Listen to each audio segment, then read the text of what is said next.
അതാ കോട്ടപ്പുറം ജാനകിയായിരിക്കും. അല്ല സാറേ, പുതിയതാണ്, ന്യൂ. ஹலோ வணக்கம் மேம். வணக்கம், உங்க பேர் சொல்லுங்க. എന്താ പേര്? பேர் சிவா பேசுறேன். നല്ല പേര്. டாக்டர் கிட்ட வந்து உங்களுடைய அறிவுரையை கேட்டுக்கோங்க. പറയണോ? കുഴപ്പാവൂലേ? പറയാതിരുന്ന അതിനും കുഴപ്പാവൂലേ? എന്താണ് പ്രോബ്ലം? இல்ல டாக்டர், என்னன்னா ஒரு வாழைப்பழம் ஷேப்ல இருக்கு, எனக்கு அப்படியே லைட்டா அழுக்கலா போகுது. എന്തോന്ന്? என்னன்னா ஒரு வாழைப்பழம் ஷேப்ல இருக்கு, எனக்கு அப்படியே லைட்டா அழுக்கலா போகுது. ഞാൻ വിചാരിച്ചോ അല്ല. இல்ல வாழைப்பழ சைஸ்ல இருந்தாலும் சரி, வாழைக்காய் சைஸ்ல இருந்தாலும் சரி,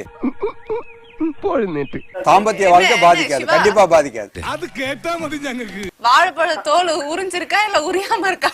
ഇവളിത് എന്ത് ഭാവിച്ചാ? இல்ல அதெல்லாம் சூப்பரா இருக்கு மேம். சத்தியம். ஒரு ஆயில் வாங்கி தாங்க மேம், எனக்கு வேணும். അക്കച്ചി ആണ്ടപ്പാ. எதுக்கு டெய்லி மசாஜுக்கா?